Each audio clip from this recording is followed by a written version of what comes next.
Hello everyone, welcome back to From a Biblical Perspective with Sabriel Jemison. I am your host, Sabriel Jemison, and today I wanted to give some unfiltered, unedited advice to Christian teens.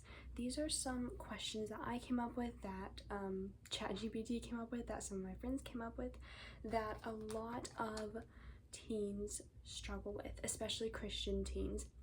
And I wanted to give some biblically sound advice to you coming from a teenager myself. But I did want to preface this really quickly by saying I am trying to get over a cold right now. So if I sound a little different, or if I have to pause for a little bit to clear my throat or drink some water or something, that is why.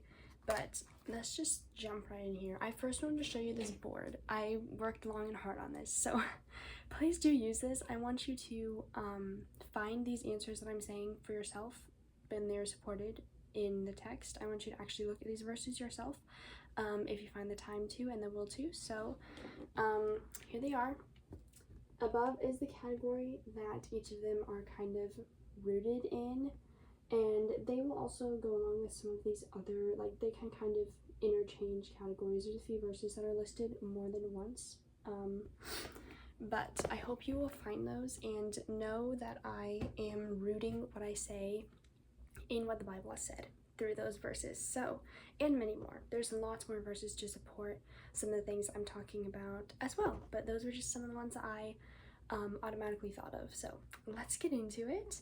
The first question is, how do I know that God is real? So this question is, I think, the basis of a lot of people's problems with faith, or their problems with doubting, which is something we're going to talk about next. But how do I know God is real is a question that humanity in general has faced for so long. And I think the answer is a lot more simple than people try to make it out to be. They try to explain to you in every single way all these different evidences that exist for God, and that is so true. But that is so true. But the thing that I want to focus most on here is not specific evidences. I want to talk more about general things that all of us can see and all of us can understand. We don't have to be philosophers, we don't have to be scientists, we don't have to be digging into the nitty-gritty to understand these things. But the first thing that I want to give you is a scenario. So what if I told you that the room I'm in right now and the house that I'm in right now was built just, or wasn't built, it just came here. It just existed one day and now I'm inside of it. You would say, well, no, of course not, So if this house is evidence enough that a builder exists, even though you don't know that builder, you've never seen that builder, did you watch this house being built? No, you didn't. You don't know who the person that built it was, but this house exists, so you know that somebody built it. If that is enough of evidence for you to see that somebody made this house, why is the things that God has made, why are those not enough evidence for God to exist? That is the most basic scenario I can give to you, and science shows us that. Scientists will tell you that God's not real, but science tells you that God is real. There are so many things in science that can point to God as the creator. And all we have to do is look around us, look at nature, look at animals, look at us. There's no possible way that all this could just happen. If nothing else can just happen, why thousands and thousands of years ago could something have just happened like that, if it can't happen today, just out of nothing? Also, you can look at history. You can look at all sorts of different evidences. There's historical evidence, there's experimental evidence, scientific evidence, personal experience evidence is another one. The Bible is evidence of itself. You can't always just say, oh, well, because the Bible said so, because then people don't believe in the Bible. But if you need reasons to believe in the Bible, those are all out there as well. And one of the biggest ones that I always think of is the fact that there's so many nuances in the Bible. There's so many really, really descriptive things in the Bible. There's people that took the time to write down so many names, so many steps, all of these like books of the Bible that mention a lot of things that people would consider to be kind of boring, where they're like just reading all the names and they're reading all the old laws. Those didn't have to be in there. If someone was really trying to make a book believable, they would only put things in there that made a total complete sense when you first read it, and this is all right here, and we don't need all this extra fluff. But they put in so many very specific, very descriptive details about things that happened. So there's one of the reasons right there. Another thing that kind of goes along with this is it okay to have doubts and question my faith? Yes, 100% it is. That's like the straight up correct answer. But some other things to kind of support that. You should make your faith your own. It is okay to look beyond what other people are telling you. It is okay to look beyond what you might have been thinking your whole life. There's so many other religions out there, but the best way to find out that Christianity is the truth and that the Bible is the truth is by looking for that yourself. You can also look into all the different evidences that are out there. And like I said, there's tons of evidence out there. When I was talking about how we know that God is real, there's so much evidence out there. So there's that. And you can look at evidence, you can look at your own faith, you can look at the inconsistencies in other religions. If you have got it straight already, that yes, God exists, and yes, I believe the Bible is true, well, there you go. You can see all the inconsistencies in other religions. You can see exactly what the Bible says to fully back up what you believe. Or maybe there's some things that you need to change about what you believe, and that's totally fine too. Once you find the source, you can go from the source and just figure out what you need to do from there. Next one, what does God say about relationships? This can be friendships, this can be family, it can be romantic relationships, all of those type of things. I think a lot of people struggle with navigating those, especially as Christians, because there's so many different things that God wants us to do that the world doesn't really expect of people, and that people aren't naturally going to choose to do sometimes. With friends, let's look at friends first. So we should be encouraging each other, and we should be rebuking each other, and it's okay to rebuke your friends. You should do it in a loving way, of course, but it is okay to point out when they're doing something wrong that actually helps them grow, that can actually be encouraging. And you should want your friends to tell you when you're doing something wrong, when you're doing something that God doesn't approve of, because that is something that hinges on your salvation, how you behave. Supporting each other in different issues, like your different trials and your different troubles and your different temptations. Being open with each other is a really big one. Being selfless and trying to grow together in the faith are other big traits and things we should be doing in our friendships in Christ. Another thing is openness about your disagreements. It is okay to disagree. A lot of times the world will tell us, and especially in the world's friendships, they'll kind of, back away from the disagreements. They don't want to address the disagreements. It is okay for us to have disagreements, and there's a lot of ways that we can navigate those. We can be really open with each other and communicate about those disagreements. We can still be friends with people even if we disagree about something, or even if we have this little roadblock of something that someone was doing that the other person found hurtful or wrong. It's okay. We can bounce back from that. We can forgive each other. That is another really big one in all of these relationships. In any relationship you're going to have, you need to learn how to forgive people. It's a big, big deal. The next category is family. So I'm going to go specifically for parents here, like a parent-child relationship. Discipline is necessary for your children. It's just true. And that doesn't mean that we should abuse our kids. That doesn't mean that we should be either physically or verbally abusive with our kids, it doesn't mean that you shouldn't have fun with your kids. It doesn't mean that you shouldn't love your kids. It is loving to discipline. It is not loving to abuse. That is where the difference is found. If you are disciplining your child in some way,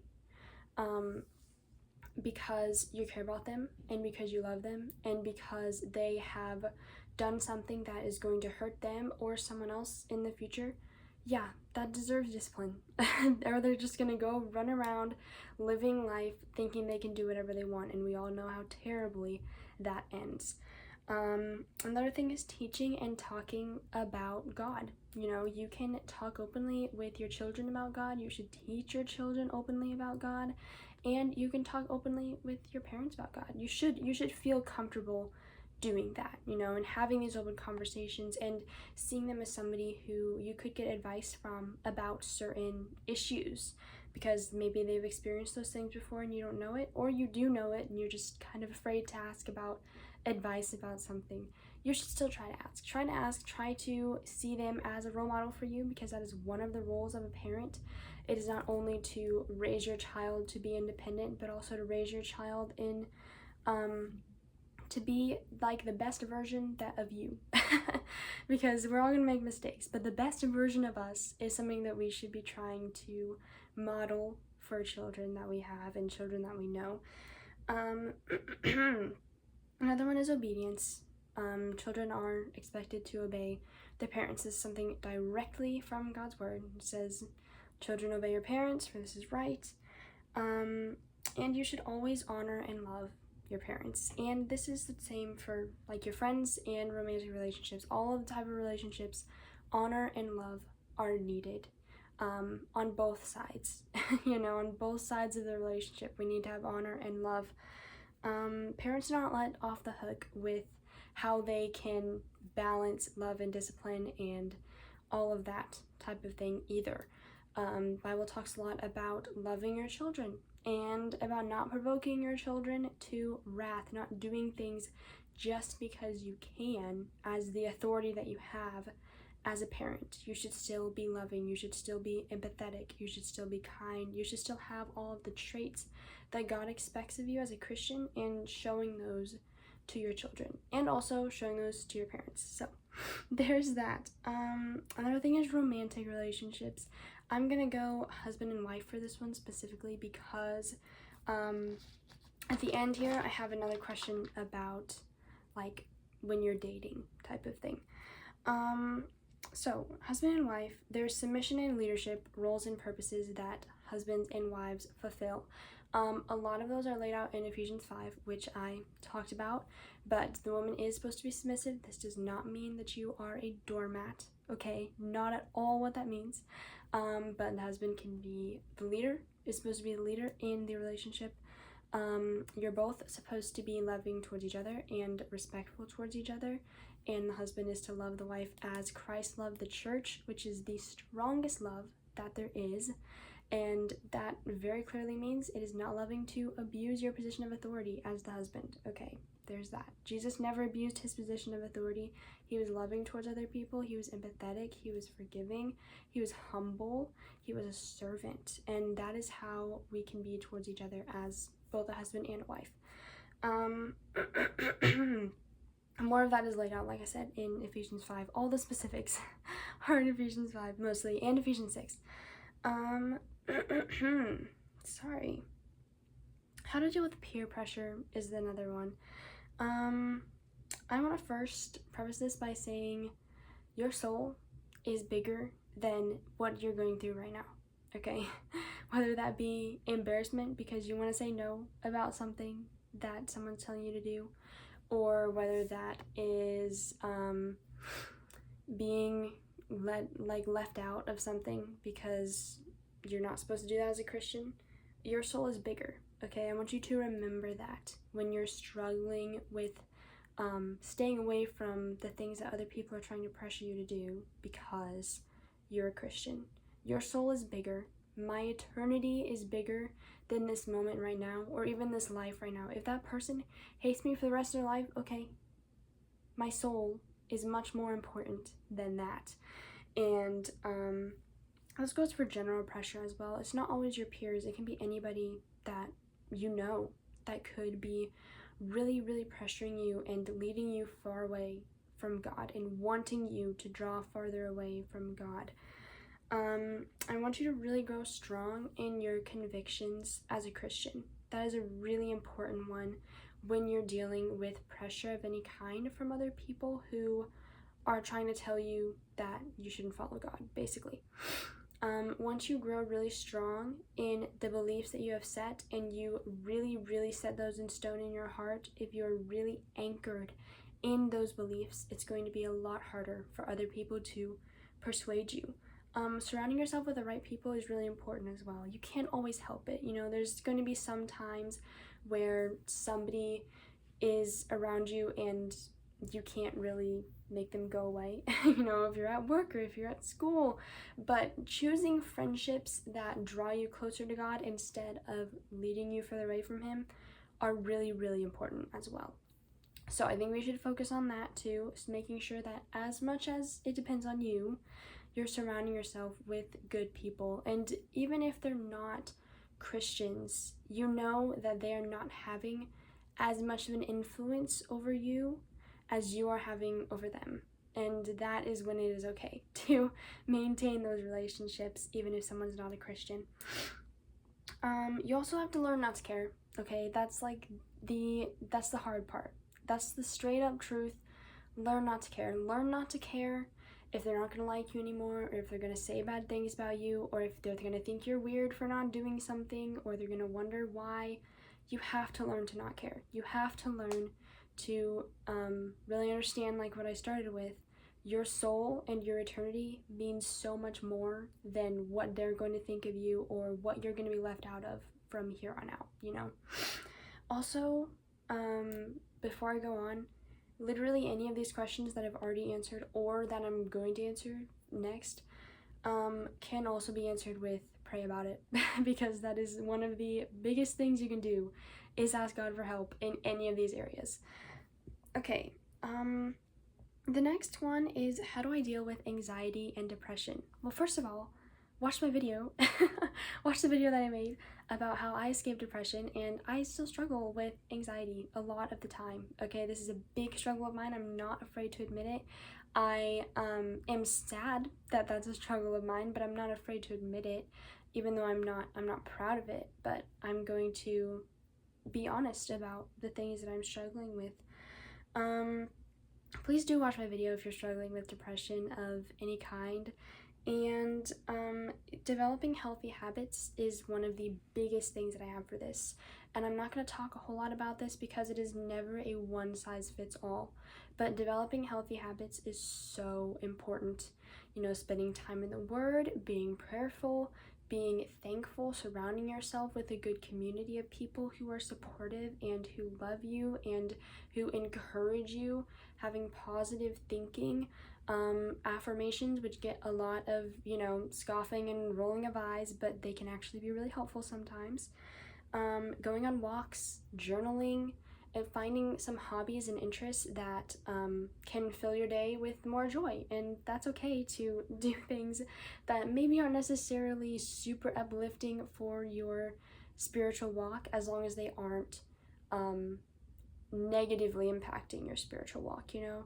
Like, if I chose to watch the movie Cinderella today because it just really brings me a lot of joy, like, there's nothing wrong with that, even though it's not going to necessarily bring me a lot closer to God. There's nothing wrong with me doing that spiritually. It's just something that's going to bring me some joy, and it's going to make my day a little bit better, and then that's fine. That is what some good hobbies and good interests are going to do for you. That can just bring you some more joy, bring you some more calm, find little activities that you can do that kind of center you and help you focus on things other than what you're worrying about, or other than what you're sad about, or other than this feeling that you have, even if you don't know where it's rooted, you know? Also, final thing I'm going to say about this, medicine is okay, alright? It is not always necessary when somebody is suffering with anxiety or with feeling depressed. You might not have actual anxiety or have actual depression, but if you do and you need medicine for that, there's nothing sinful about that, okay? God has created a way for people to help themselves through medicine.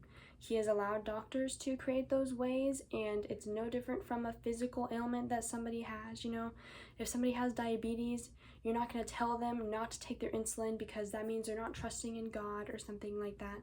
So it's the same thing with your mental health. It's okay. It is so okay to need medicine. It's fine. But need is the key there. Okay, actually needing it. How do I forgive someone who badly hurt me? This one is really hard. It's very, very hard. I'm gonna be honest with you. So hard. First of all, I want you to think of how many times God has forgiven you and how many things you have done that are so wrong against someone who is perfect and they still forgave you. Like, we are not perfect people, and so the people that are sinning against us are not sinning against somebody that's perfect. They're sinning against someone who has also sinned. There's a way for us to be empathetic with that as well. But thinking of the amount of times that God has forgiven you, even in one day, and the amount of things you've done against him in your life, it really puts things into perspective, saying, like, if God can forgive me of all of these terrible things, I can forgive this person of this one thing that they might not have even done on purpose to hurt me, you know?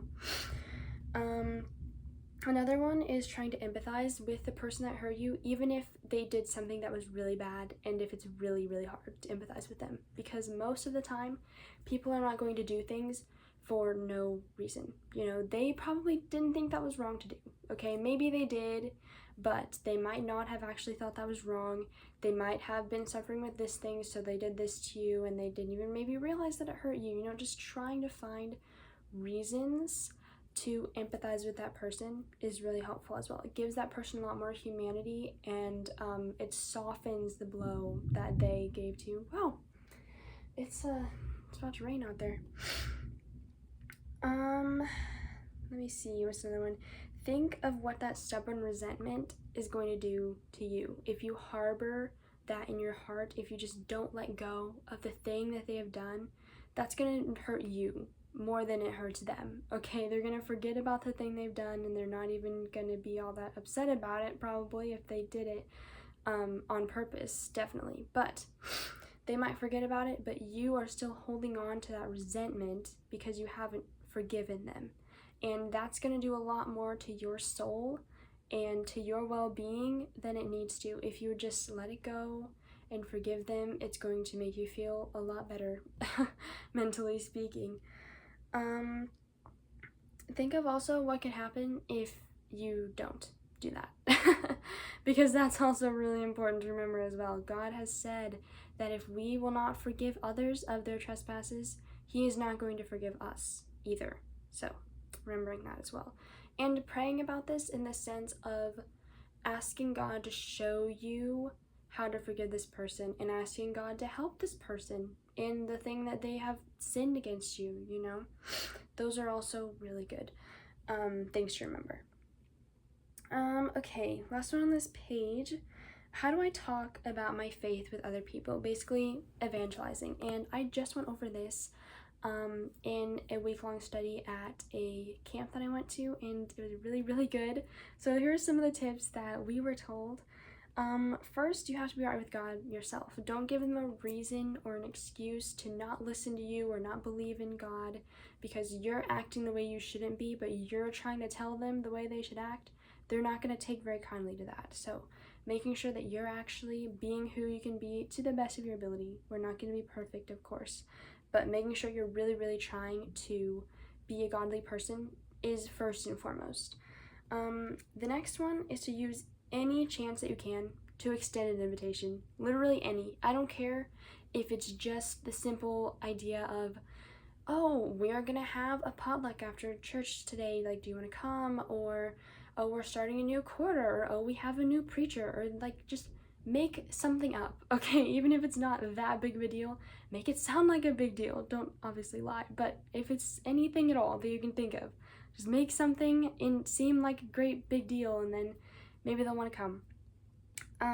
Asking or watching other people that you know who do a really good job of evangelizing is a good one as well. Just a second. Okay. You can see what they're doing and how they're making other people interested, how they're encouraging other people to be interested. Learning from them is really important. And also, you gotta just do it, okay? There's no like specific strategy that I can give you that is just guaranteed to get people hooked. You have to bite the bullet, just do it. Just get yourself to say the words, do you believe in God? Or do you want to come to church with me this Sunday? Or just something like that can just plant the seed, okay? We are not expected to convert people. It is God's job to convert. It is our job to just plant the seed. That is all, okay? Just plant the seed, water it every now and then. You can mention something about God, or you can invite them to church just one more time, or just something like that, right? I think it's really important for us to remember how big of a deal it is for us to bring other people to God. Sometimes it haunts me to think about this picture of us standing there on Judgment Day, and you're with this friend or this family member that you knew was lost, and you never said anything to them about God, and they see God standing there, and they turn to you and they ask you, why didn't you say anything to me? Why did you not even try to lead me to God? You never mentioned him to me. That is a hymn that is really sad to listen to, but it's very convicting. You never mentioned him to me is the name of that hymn. And just thinking about how you knew this person, you saw them day by day, and you knew they were astray, you never mentioned him to me. That is something that should be really convicting for us, knowing that someone's soul is on the line, which is so much more important than you maybe getting a little embarrassed, or them saying, I'm not interested, or, something like that. Just like 5 seconds of you saying, do you want to come to church with me, could plant something that could grow and produce fruits for eternity. That is really, really big. That is a big deal. And God relies on us to be his tools for that. And that is such an honor to be someone who is used by God, and it can be any of us. You don't have to give them a big preachy speech. You don't have to say everything right, just introduce it. Just say something every once in a while, You just gotta do it. You just gotta do it. That's the biggest thing I can tell you. Just, put your big girl pants on, your big boy pants on, and just say it. Just ask them one thing about God, and it can just cycle into something so big you wouldn't even know. Okay, here's the next one. What happens after I die? This is a big one. I wish more people knew about this, because if the living knew what the dead knew, Christianity would be running rampant, okay?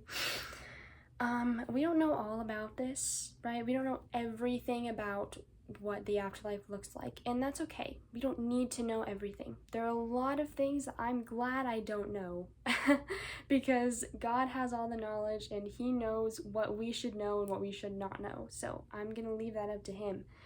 The waiting place, which is considered Hades, is where your soul will go first. When you die, your soul is going to go to Hades, which is mentioned in Psalms when there is a prophecy about Jesus and how God is not going to leave his soul in Hades. He's going to raise him back up.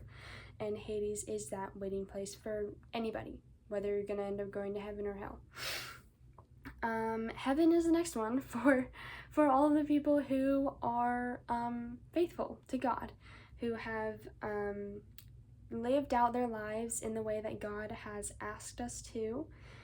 We get to go to heaven, and there's so many amazing verses about heaven, especially in Revelation. I would really, really encourage you to read, let me see, what do I have? Yeah, Revelation 6 and 7, and then Revelation 21 and 22 are the biggest ones, where it talks about all of the good that's going to be in heaven and kind of what heaven's going to look like. But like I said, we don't know everything, but we know that there's not going to be any pain. There's going to be only joy. We're going to be singing praises to God all the time, forever, for eternity. He has prepared mansions for us. He has prepared golden crowns for us. He has prepared streets lined with gold, and there's all sorts of really cool imagery about the gates surrounding heaven and all the jewels that are there. And it's not 100% clear if all of that is metaphorical or actually for real, you know, but either way, we're gonna be with God, and that is the biggest thing about heaven.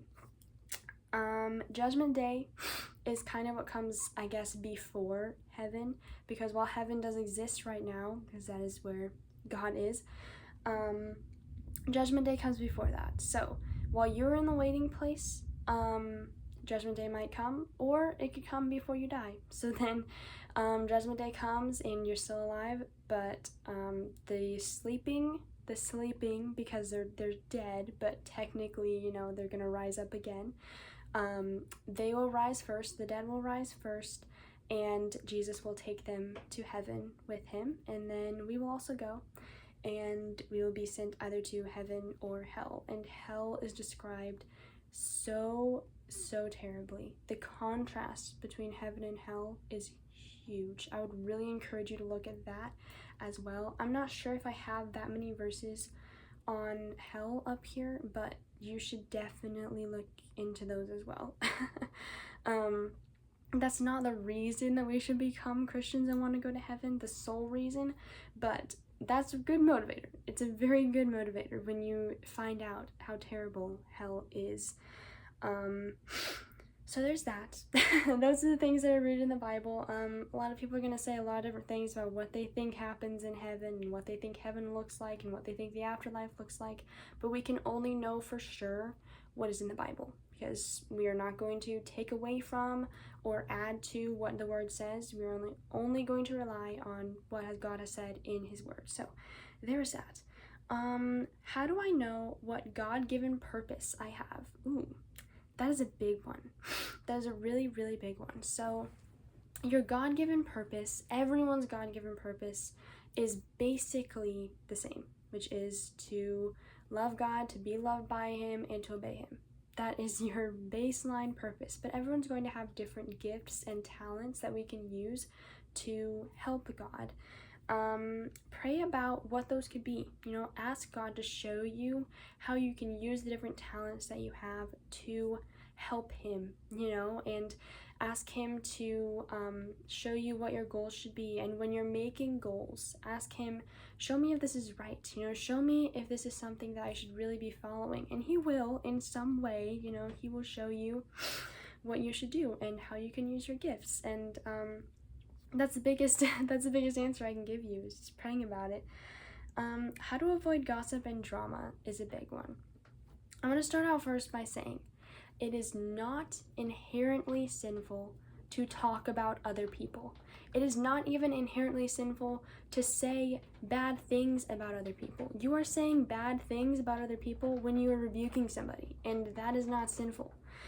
But it is very crucial to be a peacemaker. We don't want to purposely cause division by talking bad about other people. If you're going to say something bad about somebody, you should do it in a way that promotes peace and promotes still a good image of that person. You know, don't just talk bad about that person or just say that this thing is horrible that they're doing. You know, you can frame it better. And, whoa, I hope it's not that loud. I hope it's not that loud to y'all. And you can only bring something up when it is asked about, if you really have to say something about this person. You know, there's a lot of things that we don't have to say about other people. That is the other thing that we should remember when we're trying not to gossip. Think, do I actually have to say this thing about this person? Is this person like really needing to know what this other person did? You know, that's a big one also. Avoid negative and problematic people is a really big one as well, because obviously if you're surrounding yourself with other people that gossip or other people that are talking bad about someone else, you're going to be a lot more inclined to do that yourself. So avoiding that as much as possible is also important. Thinking about what it would feel like if you were the subject of the gossip is a big one too. Actually think about it, especially when you're in a situation where you might be starting to talk bad about someone. You'd be like, okay, would I say this if this person was in the room? Or how would I feel if someone said this about me, basically. How can I love myself? That's a big one. That is a really big one. I had a whole category about self-love that you might have seen at the beginning. I can do a longer form video about this, but first of all, I want you to rely on what God says about you and who God says you are over what the world is trying to tell you is important for you to value about your appearance or about how you act or about just like different traits that you might have. Look at first what God says, and a lot of those verses support that. I can tell you right now, every single one of you is beautifully and wonderfully and fearfully made with a God-given purpose and God-given value. You are more precious than anything in this world to God and to true Christians. Okay, so you can know that first off. If nobody else loves you in this world, you can know that the true community of Christians loves you no matter who you are, and God loves you no matter who you are. Here are some little tips that I can give you for self-love. Surround yourself with people who actually care about you and actually like promote good things about you and tell you good things about yourself, you know. Truthful things, of course, but they're not going to tear you down all the time. Don't surround yourself with people like that. Affirmations. I know people, like I said, they kind of roll their eyes at affirmations. They can be actually really beneficial, okay? And finding biblical affirmations is a good one as well. Prayer. Ask God to show you why he loves you. Ask God to show you the good things that he sees about you and the good things that other people see about you, and even your appearance. You know, it's not shallow to want to look like a normal person.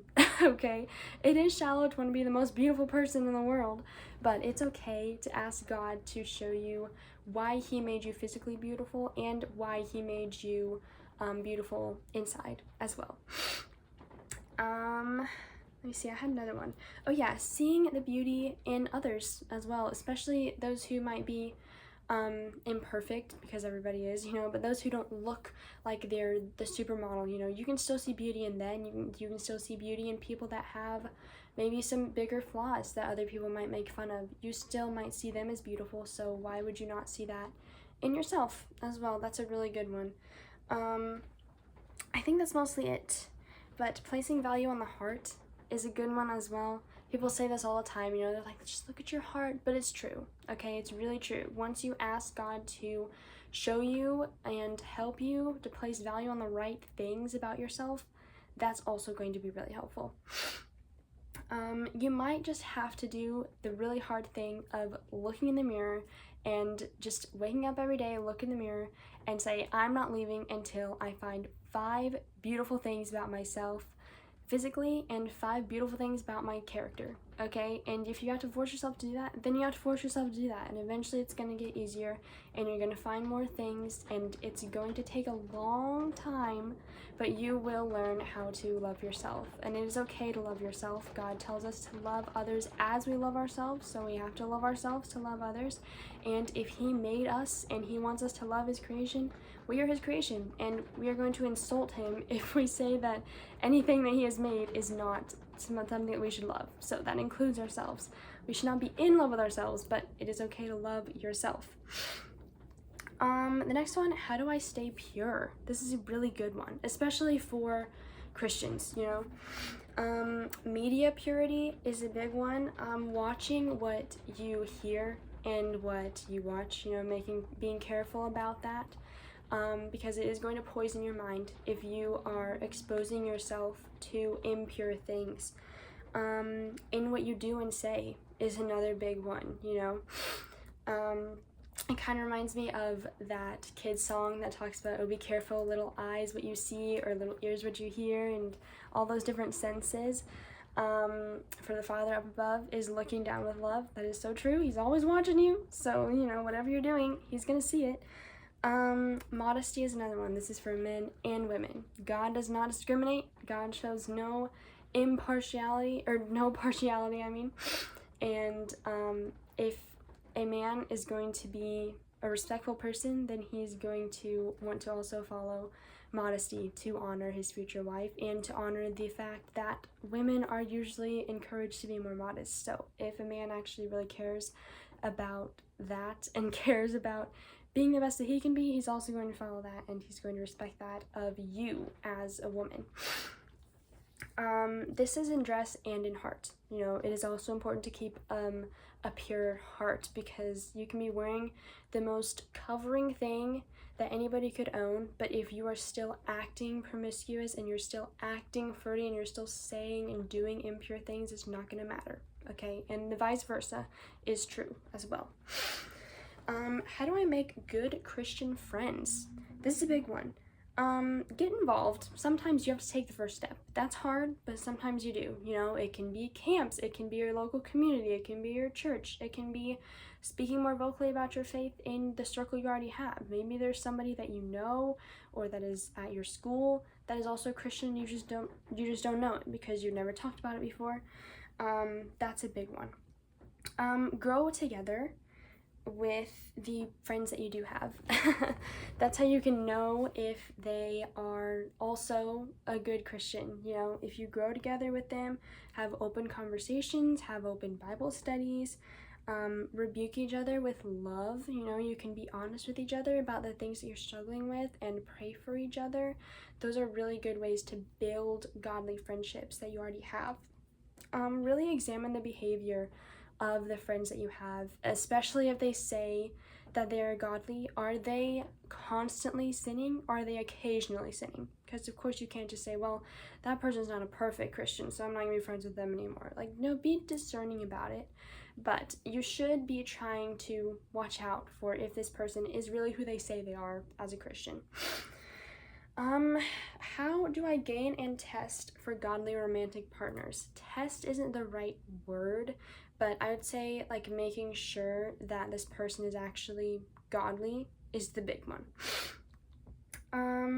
Set your standards in stone, okay? I'm going to look at you right in the eyes when I say this. Set your standards in stone. This is not your wants, okay? This is your needs. These are the things that you think your partner has to have. And I always say the fruits of the Spirit and the traits that are mentioned in the love is verse from 1 Corinthians 13, okay? Those traits are things that you should expect your future partner to have. And this doesn't mean they're going to always do them all perfectly, but they should be striving for those things, okay? That is like necessary. You have to really set in stone the things that you expect of a partner if you want to find somebody godly. Show yourself as a godly partner as well. You're not going to find somebody who is a really godly person if you're not also godly yourself, because if they're godly, they're going to be trying to find somebody else who's godly, and if you're not godly, they're not going to pick you. So really making sure that you yourself are showing the traits that you want in somebody else is important too.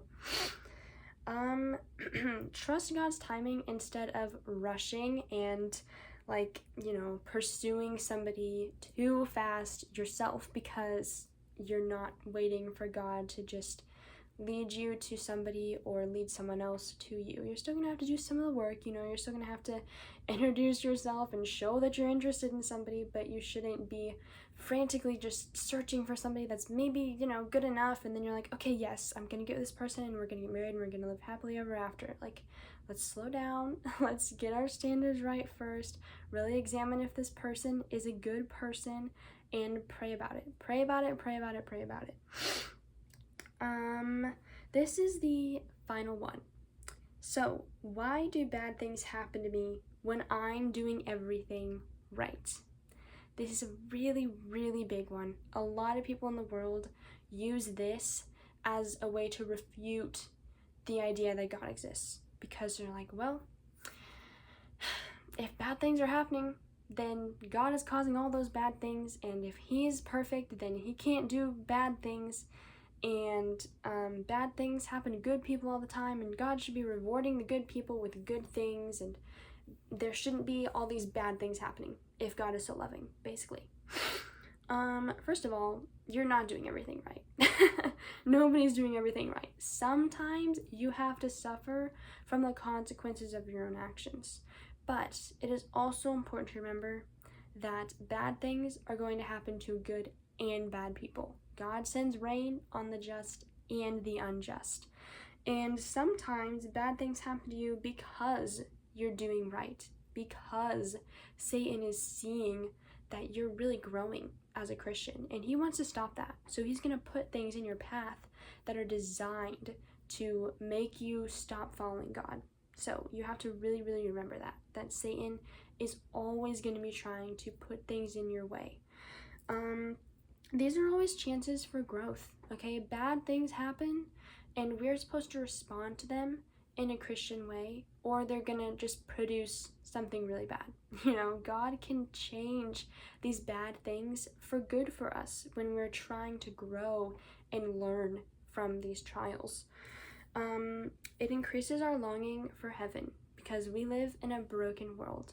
Bad things are going to happen. God did not want bad things to happen, okay? That was Satan, because when the world first existed and Adam and Eve were there was no sin until Adam and Eve sinned, and that meant that God was designing us to be perfect. God was designing this world to be perfect, but things didn't go that way, and it was Satan's fault, and it is Satan's fault that bad things happen. It's not God's fault, okay?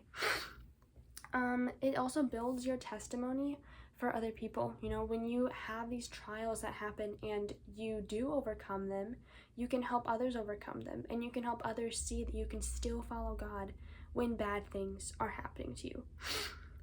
The world is a broken place, like I said. That is the bottom line.